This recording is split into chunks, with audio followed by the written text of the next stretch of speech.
Hai semua, kembali lagi bersama gue Ans di pembahasan konten anime Isekai wa Smartphone. Sorry belakang ini gue nggak bisa upload video karena gue agak kecewa sama season 2-nya.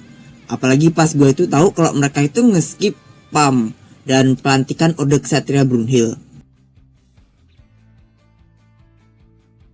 Untuk pelantikan Ode Ksatria Brunhild sih gue nggak begitu masalah di cut. Cuman untuk PAM-nya itu yang gue masalah. Dia itu karakter penting, apalagi saat art di hutan besar. Jadi maka dari itu ya gue tuh jadi males aja sih buat ngelanjutin video gue. Ditambah seperti yang sudah gue omelin gitu di video gue yang terbaru itu. Jadi ya seperti itulah.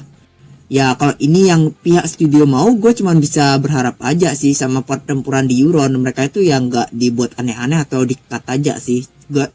Itu harapan terakhir gue aja sih untuk sekarang.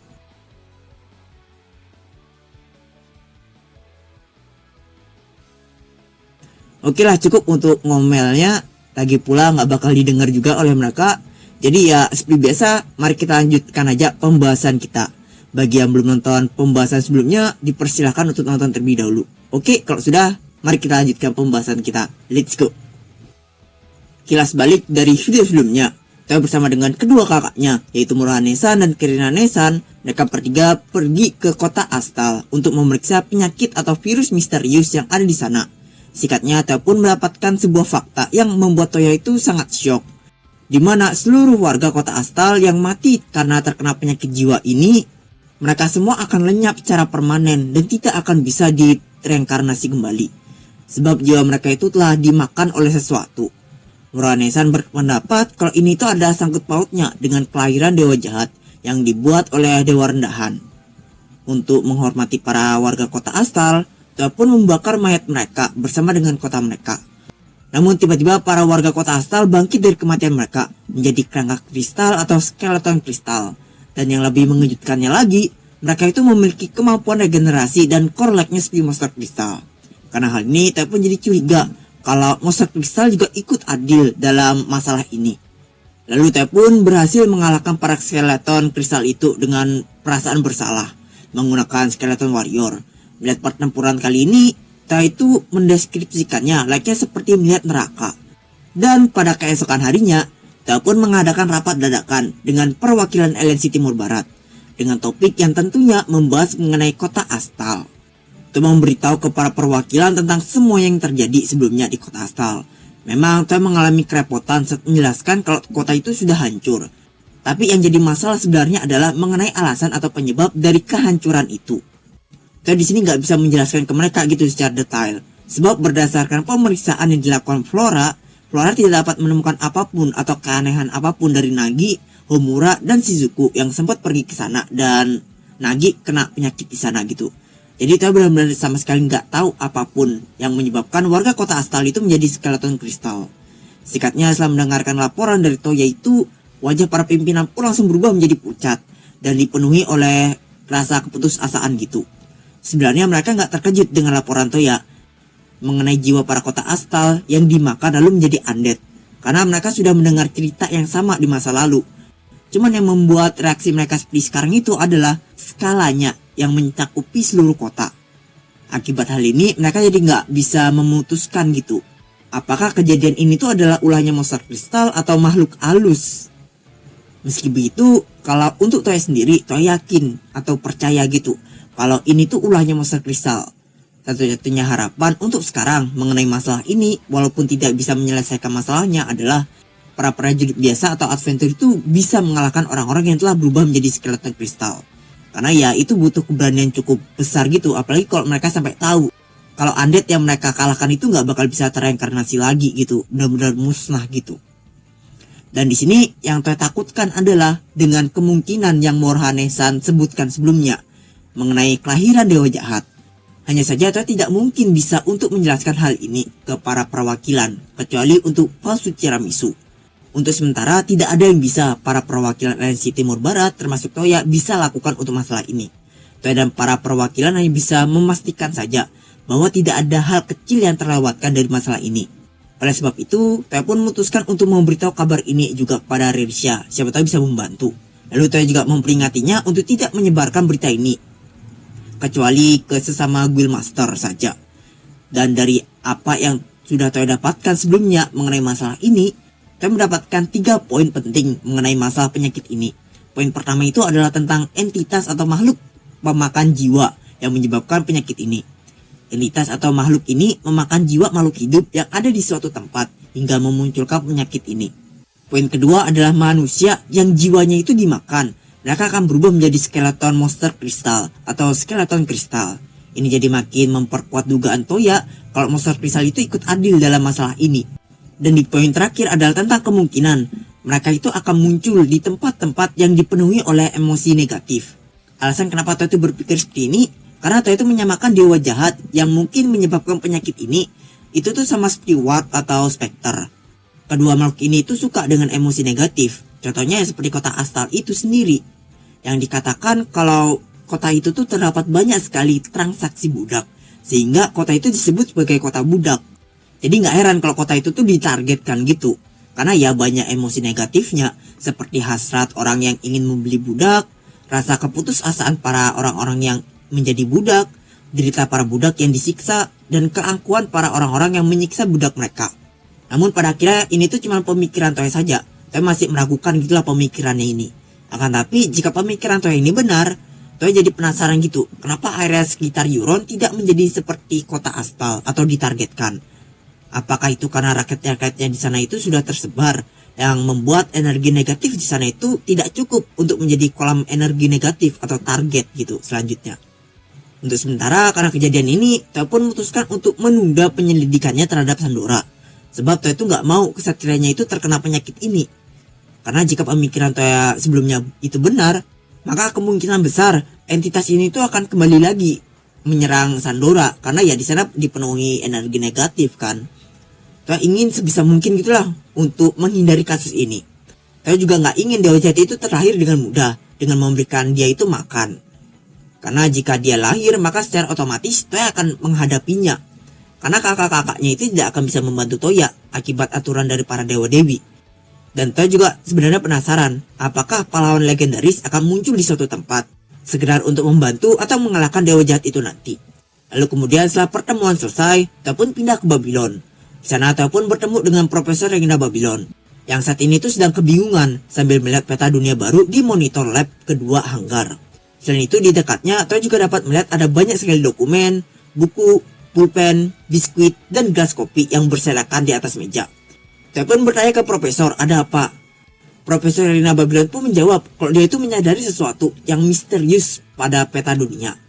Profesor Regina Babylon lalu memproyeksikan peta dunia lainnya ke monitor di sebelah kanan. Dengan begini sekarang terdapat 2 peta dunia yang ditampilkan di kedua monitor. Namun Toya masih tidak bisa mengerti dengan hal misterius yang dimaksud dengan Profesor Regina Babylon. Karena kedua peta yang ditampilkan di kedua monitor ini tuh sama persis. Tapi setelah dilihat lebih jelas lagi, Toya pun menyadari ada perbedaan kecil di antara kedua peta itu.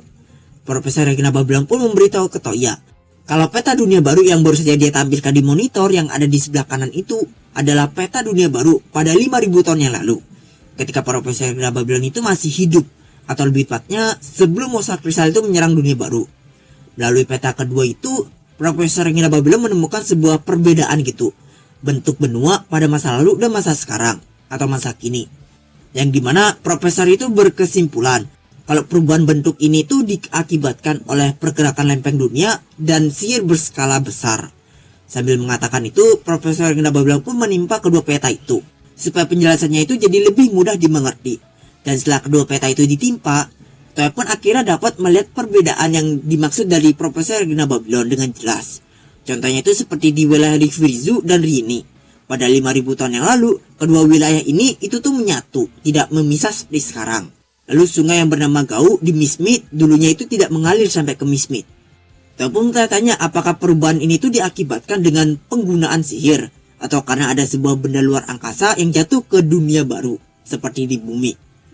Profesor Regina Babylon pun menjawab kalau dulu itu tuh disebabkan karena terdapat sebuah negara yang telah melakukan hal bodoh sehingga membuat tatanan dunia menjadi seperti sekarang, berantakan atau pecah-pecah gitu. Mereka telah menghancurkan negara mereka sendiri bersamaan dengan dataran mereka menggunakan sihir Grand Brick, sebuah sihir kuno beratribut tanah yang dapat mengakibatkan kerusakan pada bebatuan dan membuat tanah itu meledak. Mereka melakukan itu dengan niatan untuk mengalahkan monster kristal tingkat tinggi. Namun karena perbuatan mereka itu, dataran dunia itu malah berubah. Mereka sebenarnya tahu dengan konsekuensi dan bahayanya jika mereka itu menggunakan sihir kuno yang kuat seperti Grand Brick ini. Tapi bukan berarti mereka nggak peduli dengan hal itu. Malah sebenarnya mereka itu peduli. Hanya saja kondisi mereka yang kritis itu pada saat itu yang membuat mereka itu tidak punya pilihan lain selain menggunakannya. Yang tentunya krisis itu tuh adalah serangan monster kristal. Jadi mereka itu berpikir, daripada seluruh umat manusia itu musnah di tangan para monster kristal, lebih baik mereka itu juga ikut menggeret para monster kristal mati bersama dengan mereka. Ya kayak bom bunuh diri gitulah. Lalu Profesor Regina Babylon menunjukkan wilayah kekuasaan Paruteno kuno, tempat tinggal Profesor pada masa itu. Yang ternyata wilayah kekuasaannya itu hampir mencakupi sepertiga dunia. Kalau dilihat melalui peta dunia baru sekarang, maka wilayahnya itu dimulai dari wilayah Belfast, Regulus, Brunhild, Ramisu, Rodomea, Verzen, Restia, dan Horn. Dan kalau di bumi atau real life, besar wilayah kekuasaan Paruteno kuno itu setara dengan Eropa yang digabung dengan Cina. Sini itu benar-benar takjub gitu, melihat betapa besarnya wilayah kekuasaan Paruteno kuno. Kemudian Profesor Regina Babylon pun menceritakan bahwa pada zaman itu, invasi monster kristal dimulai dari area sekitar Zenuasu. Jadi pada saat itu negara yang pertama kali hancur adalah negara-negara yang berada di sekitar wilayah Zenuasu itu. Seperti Euron, Nokia, dan Hanok sekitar situ. Maka dari itu, bahkan sampai sekarang di sana itu terdapat banyak sekali danau.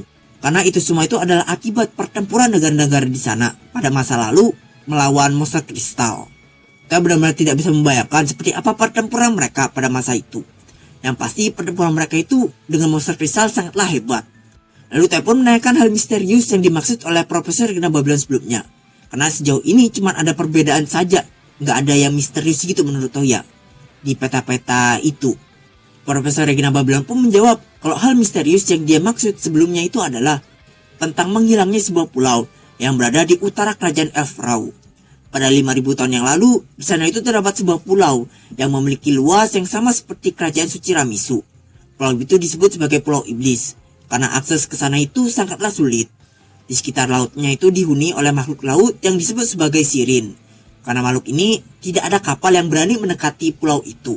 Lalu jika ada seorang yang mencoba untuk masuk melalui jalur udara menggunakan pesawat, ketika pesawat mereka itu mendekati ke pulau itu, maka kendali dari pesawat mereka itu tiba-tiba akan rusak akibat barir yang terpasang di pulau itu, sehingga membuat pesawat mereka itu kehilangan kendali dan mereka pun terjatuh. Berkat semua kejadian-kejadian itu, tersebarlah sebuah rumor yang mengatakan kalau tidak ada satupun orang yang bisa kembali dalam keadaan hidup dari pulau yang tertutupi oleh kabut itu. Profesor Regina Babylon gak tahu siapa yang memulainya, tapi karena rumor itu, orang-orang menyebut pulau itu dengan sebutan lain, yaitu pulau tanpa jalan kembali. Bahkan meskipun dengan bantuan dari teknologi peradaban kuno yang canggih, Profesor Regina Babylon dan orang-orang pada masa peradaban kuno itu masih belum mengerti apapun mengenai pulau itu.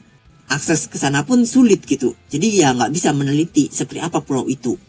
Dan yang misterius di sini adalah secara tiba-tiba pulau itu tuh menghilang dari peta di masa kini.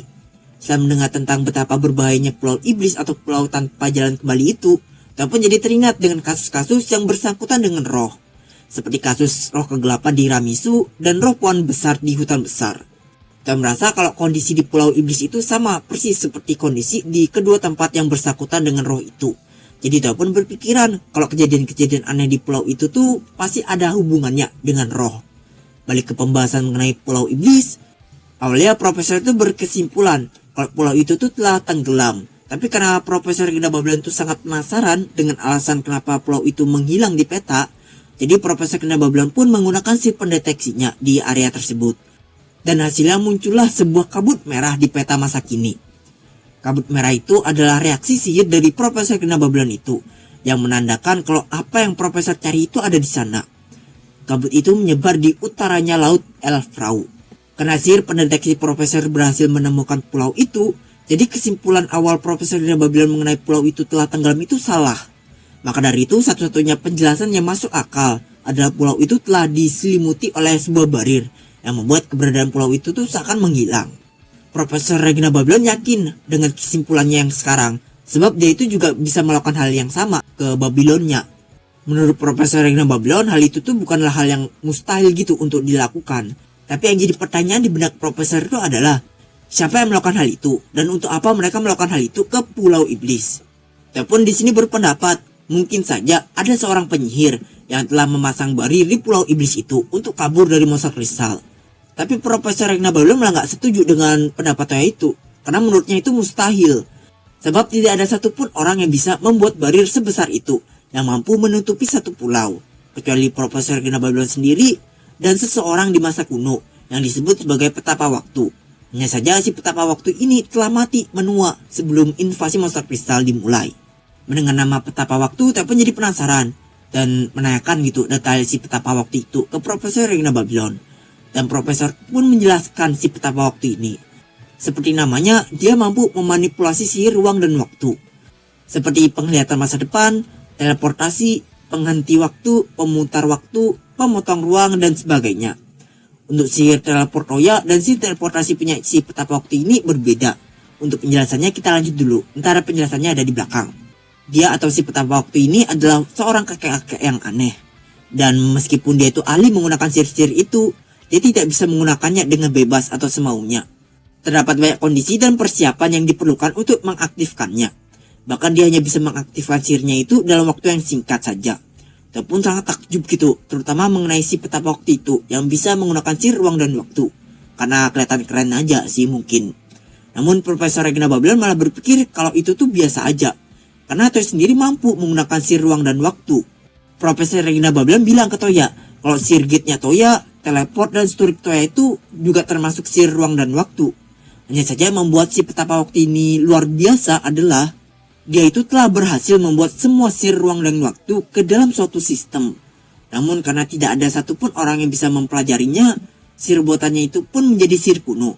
Lebih jelasnya, seperti yang kalian tahu, atribut sihir itu terdiri dari 6 atribut dengan 1 non-atribut, yaitu api, air, tanah, angin, cahaya, kegelapan, dan non-atribut.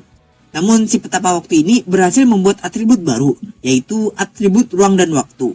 Dengan mengotak-atik sihir non-atribut yang berhubungan dengan ruang dan waktu seperti teleport.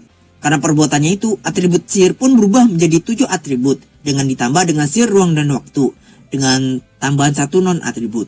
Cuman karena tidak ada yang bisa mempelajari sihir ruang dan waktu buatannya itu, sihirnya ini pun berubah menjadi sihir kuno dan mengembalikan atribut sihir menjadi 6 atribut dengan 1 non-atribut. Jadi perbedaan antara teleport Toya dengan teleportasi petapa waktu adalah kalau teleportasi Toya itu adalah sihir ruang dan waktu original yang berasal dari sihir non-atribut. Sedangkan sihir teleportasi petapa waktu adalah sihir buatan yang meniru sihir non-atribut teleport. Oke, lanjut. Dan Toya pun juga akhirnya mengerti kenapa Profesor Regina Babylon menyebut kalau si petapa waktu ini bisa membuat barir di pulau itu. Karena kalau dia memang mampu memanipulasi ruang dan waktu seperti yang dijelaskan Profesor, maka seharusnya tidak sulit bagi dia untuk membuat barir yang sebesar pulau. Terlebih lagi barir yang terpasang di Pulau Iblis itu seperti berfungsi untuk memutuskan hubungan pulau itu dengan dunia luar. Jadi barir itu pasti ada hubungannya dengan sihir ruang dan waktu. Lalu Toya pun berpendapat kalau mungkin saja murid si kakek petapa waktu itulah yang membuat barir di Pulau Iblis.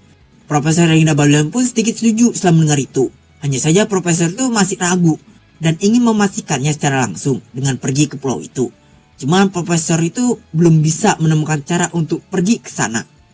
Lalu Toya pun mendapatkan ide bagaimana dengan terbang menaiki Ruli atau Kogyoku ke sana. Dengan cara ini mereka nggak perlu khawatir terjatuh karena kehilangan kendali.